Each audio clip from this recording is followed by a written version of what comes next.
Today we study about types of reproduction.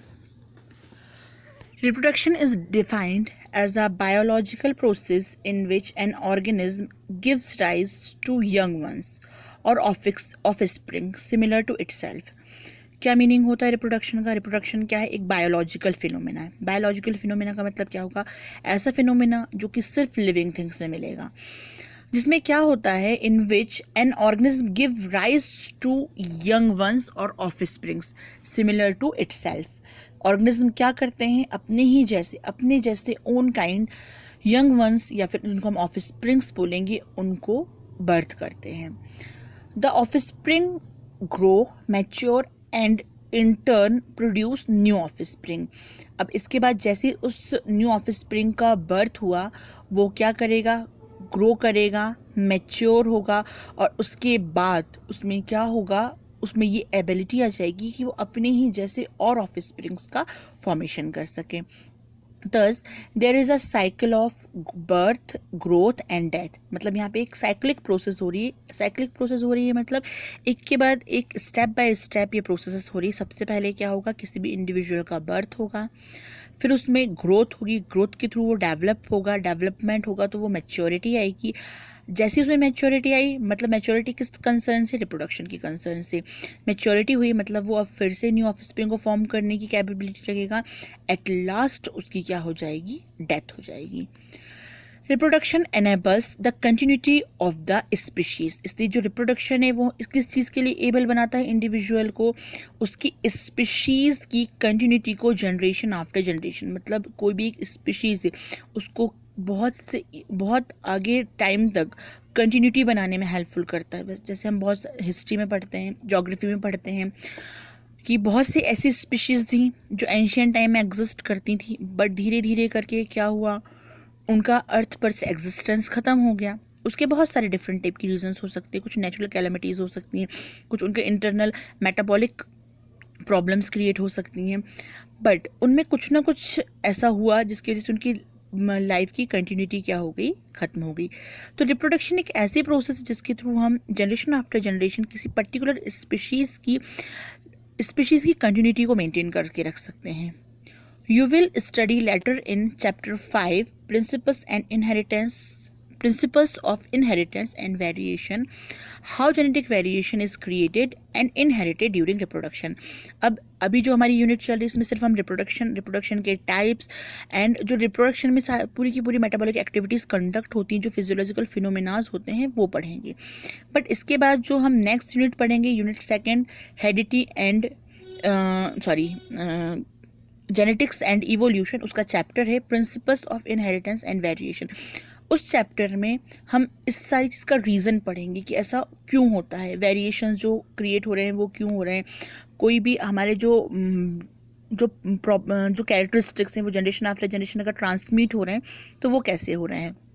फिलहाल इस unit में हम सिर्फ रिप्रोडक्शन, उसके टाइप्स, उसकी पूरी मैकेनिज्म, ये सारी चीज़ें देखेंगे. There is a large diversity in the biological world and each organism has evolved its own mechanism to multiply and produce offspring.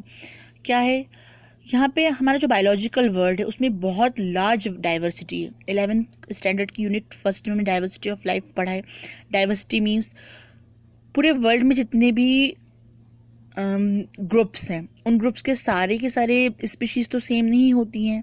अब अगर हम प्लांट्स की ही बात करें तो डिफरेंट काइंड जो प्लांट स्पीशीज़ रहेंगी उनमें बहुत सारी डाइवर्सिटीज़ होती हैं. एनिमल्स की बहुत अलग अलग स्पीशीज़ हैं, सब में डाइवर्सिटी होती है. तो जो हमारा बायोलॉजिकल वर्ल्ड है उसमें बहुत ज़्यादा क्या है? डाइवर्सिटी है. और उस डाइवर्सिटी के बेसिस पर ही हर एक जो हमारा ऑर्गेनिज्म है उसके अंदर मल्टीप्लाई होने की और अपनी न्यू ऑफस्प्रिंग को प्रोड्यूस करने की अपनी खुद की एक स्पेसिफिक मैकेनिज्म होती है.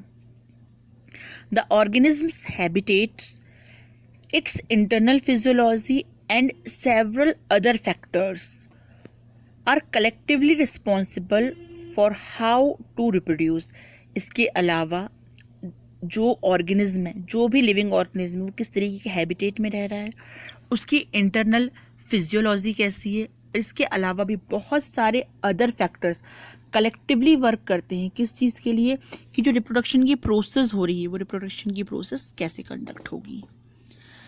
based on whether there is participation of one organism or two in the process of reproduction, it is of two types. अब इसके बाद अगर हम types of reproduction की बात करें तो जब रिप्रोडक्शन की प्रोसेस कंडक्ट हो रही है उसमें कितने ऑर्गेनिजम्स ने पार्टिसिपेट करें, ओनली वन ऑर्गेनिज्म ने पार्टिसिपेट करा है या फिर टू ऑर्गेनिज्म ने पार्टिसिपेट करा. अब यहाँ टू ऑर्गेनिज्म में एक मेल और एक फीमेल हो जाएगा. इस बेसिस पर बेसिकली हमारे जो टाइप्स ऑफ रिप्रोडक्शन है वो कितने टाइप के होते हैं, टू टाइप्स के. When offspring is produced by a single parent with or without the involvement of gamete formation, the reproduction is asexual. जब भी क्या होगा, जो offspring प्रोड्यूस हो रही है वो एक सिंगल पेरेंट से प्रोड्यूस हो और बिना किसी गैमेट के फॉर्मेशन के प्रोड्यूस हो, then this type is called asexual reproduction.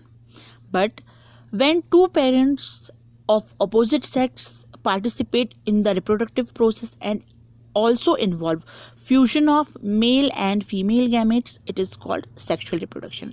But जब क्या हो, दो opposite sex के मीन्स एक मेल हो और एक फीमेल हो, उनके पार्टिसिपेशन की वजह से रिप्रोडक्टिव प्रोसेस कंडक्ट हो रही है और इसमें दोनों ही मेल और फीमेल जो गैमेट्स हैं वो फ्यूज़ हो रहे हैं. अब ये प्लांट्स के कंसर्न में अलग हो जाएंगे, एनिमल्स के कंसर्न में अलग हो जाएंगे.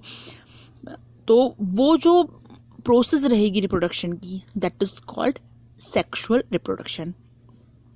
तो हम फर्स्ट टाइप देखेंगे इसमें सबसे पहले कौन सा, asexual reproduction, which is very easy. क्यों? क्योंकि इसमें सिर्फ एक ही आपको पेरेंट की नीड होती, ओनली वन पेरेंट इस प्रोसेस में क्या करेगा, पार्टिसिपेट करेगा. तो बहुत सिंपल टाइप का फिनोमेना होता है ये asexual reproduction. In this method a single individual और parent is capable of producing offspring. से अभी हमने पहले ही इसका क्या देखे, डेफिनेशन देखे कि जब कोई एक सिंगल इंडिविजुअल और सिंगल पेरेंट इन्वॉल्व होगा किस चीज़ में, न्यू ऑफस्प्रिंग को प्रोड्यूस करने में, then that method is called asexual reproduction. As a result the offspring that are produced are not only identical to one another but are also exact copies of their parents. अब ये जो process है हमारी asexual reproduction की, इसके through जो भी offspring new individual form होंगे वो आपस में एक दूसरे से और साथ ही साथ अब उनके जो पेरेंट्स हैं उनसे क्या होंगे, बिल्कुल सिमिलैरिटी शो करेंगे, एग्जैक्टली उनकी क्या रहेंगी, वो कार्बन कॉपीज रहेंगी. अब ऐसा क्यों? ऐसा इसलिए होगा क्योंकि यहाँ पे हम एक सिंगल पेरेंट यूज़ कर रहे हैं. तो जो भी कैरेक्टरिस्टिक्स हैं या क्योंकि गैमेट्स का वहाँ पे क्या नहीं हो रहा है, गैमेट्स का मिक्स नहीं हो रही, गैमेट्स का फ्यूजन नहीं हो रहा, तो दो अलग अलग टाइप की प्रॉपर्टीज़ वहाँ मिक्स नहीं हो रही. एक सिंगल कैरेक्टरिस्टिक ही हम यूज़ कर रहे हैं, एक सिंगल ऑर्गेनिज्म यूज़ करते हैं, उसी की कैरेक्टरिस्टिक आगे फॉरवर्ड होंगी. तो इस वजह से जो भी हमारा न्यू इंडिविजुअल फॉर्म होंगे, जितने भी न्यू इंडिविजुअल फॉर्म होंगे वो एक दूसरे से क्या होंगे, बिल्कुल सिमिलर होंगे. और क्योंकि एक ही पेरेंट से बन रहा है तो ये अपने पेरेंट के भी क्या होंगे, एकदम सिमिलर होंगे. Are this offsprings likely to be genetically identical और डिफरेंट. अब यहाँ क्वेश्चन जनरेट होता है कि ये हम बोल रहे हैं एग्जैक्ट कार्बन कॉपीज होंगे एक दूसरे की, तो क्या वो जेनेटिकली भी आइडेंटिकल होंगे या डिफरेंट होंगे? ऑब्वियस सी बात है कि वो जेनेटिकली भी क्या होंगे, आइडेंटिकल ही होंगे. क्यों? क्योंकि यहाँ पे जो हमारे गैमीट्स हैं उन गैमीट्स का फ्यूजन नहीं हो रहा, एक सिंगल ऑर्गेनिज्म ही यहाँ पे यूज हो रहा है, तो वो जेनेटिकली भी क्या होंगे, आइडेंटिकल होंगे. The term clone is used to describe such morphological and genetically similar individual. तो हम इनको क्लेरिफाई करने के लिए क्या टर्म यूज़ कर सकते हैं, जो भी इंडिविजुअल एसेक्सुअल रिप्रोडक्शन से प्रोड्यूस हो रहे हैं उनके लिए क्या टर्म यूज़ किया जाता है, क्लोन. क्यों? क्योंकि क्लोन क्या होते हैं, मॉर्फोलॉजिकली और जेनेटिकली बिल्कुल सिमिलर इंडिविजुअल्स होते हैं. जैसे कि अभी डायग्राम देखिए, ये कौन सी प्रोसेस के थ्रू हो रहा है, बडिंग की प्रोसेस के थ्रू.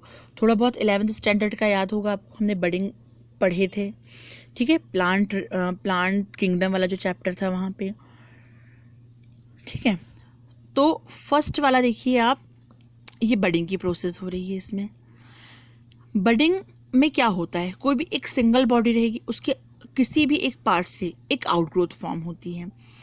आउटग्रोथ फॉर्म होगी, वो आउटग्रोथ धीरे धीरे धीरे करके डेवलप करेगी. डेवलप होने के बाद जब वो इतनी मैच्योर हो जाएगी कि वो इंडिविजुअल सर्वाइव कर सकती है, तो वो क्या हो जाएगी, वहाँ से उस मेन बॉडी से कट होके अपनी अलग से इंडिविजुअल लाइफ सर्वाइव करने लगेगी। सेकेंड जो डायग्राम दिया है इसमें, दैट इज बाइनरी फिजन। ठीक है, फिजन प्रोसेस भी याद होगा। फिजन का मतलब क्या होता है, किसी भी ऑर्गेनिज्म का स्प्लिट होना, और जो स्प्लिट होकर न्यू प्रोजेनी फॉर्म होगी वो बिल्कुल आइडेंटिकल होगी।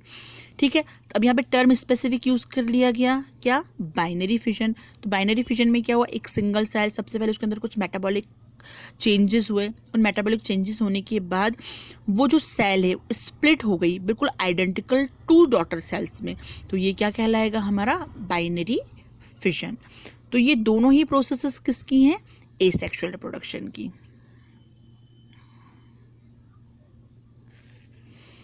ये आगे और भी दिए हैं प्रोसेसेस। कुछ स्पेसिफिक टाइप के स्पोर्स फॉर्म होते हैं उनके लिए, जैसे ये फर्स्ट वाला है क्लेमाइडोमोनास में क्या किसका फॉर्मेशन हो रहा है, इसमें ज़ूस्पोर्स का। ये सेकंड वाला है, इसमें किसका फॉर्मेशन हो रहा है, पेनिसिलियम में कोनिडिया का, ये कोनिडिया का फॉर्मेशन हो रहा है। थर्ड वन, ये देखो, ये बर्ड, यहाँ पे ये हाइड्रा है, इसमें बर्डिंग की प्रोसेस हो रही है, साइड में इसमें बर्ड दिख रहा है, ये बर्ड फॉर्म होगा और जैसे जैसे करके ये एनलार्ज होगा, इतना मैच्योर हो जाएगा कि वो अपनी इंडिविजुअल लाइफ सर्वाइव कर सके, तो वो मेन हाइड्रा की बॉडी से क्या हो जाएगा, अपने आप को डिसोसिएट कर लेगा और अपनी इंडिविजुअल लाइफ सर्वाइव करेगा। एंड लास्ट वन क्या है, ये स्पॉन्ज, जिसमें गैम्यूल्स का फॉर्मेशन करना। गैम्यूल्स मीन्स क्या होंगे, छोटे छोटे से स्पोर्स रहेंगे जो पर्टिकुलर उसी लिविंग ऑर्गेनिज्म की बॉडी का क्या करेंगे, फॉर्मेशन करेंगे। अब देखो यहाँ पे इसी चीज़ का पूरा डिटेल डिस्क्रिप्शन दिया हुआ है। In these organisms cell division is itself a mode of reproduction. तो जितने भी लोअर ऑर्गेनिज्म रहेंगे उनमें जो सिंपल सेल डिवीजन, जो हायर ऑर्गेनिज्म में सेल डिवीजन सिर्फ किसके लिए रिस्पॉन्सिबल होता है, बॉडी डेवलपमेंट के लिए, तो लोअर ऑर्गेनिज्म में सेल डिवीजन की प्रोसेस ही अपने आप में किसके लिए रिस्पॉन्सिबल रहेगी, for the process of reproduction. Many single-celled organisms reproduce by binary fission, where a cell divides into 2 halves and each rapidly grows into an adult. Example दिया इसमें amoeba and paramecium.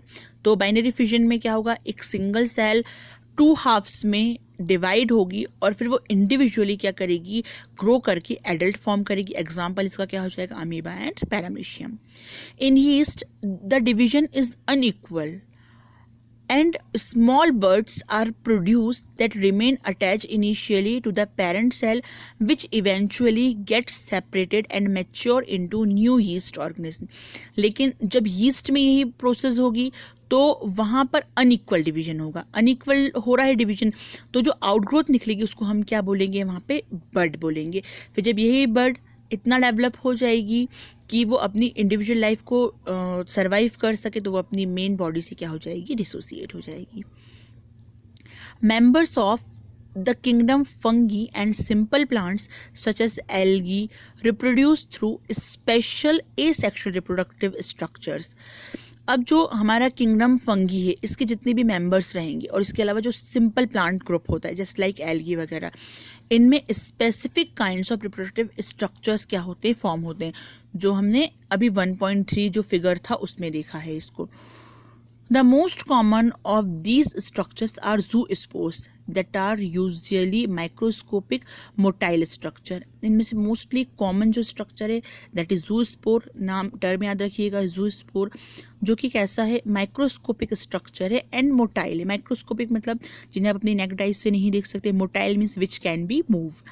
Other common asexual reproductive structures are conidia. Conidia का example किसमें रहेगा, penicillium में, buds, hydra, gemmules, sponges. ये last जो examples हैं इनको प्रॉपरली लर्न करना है।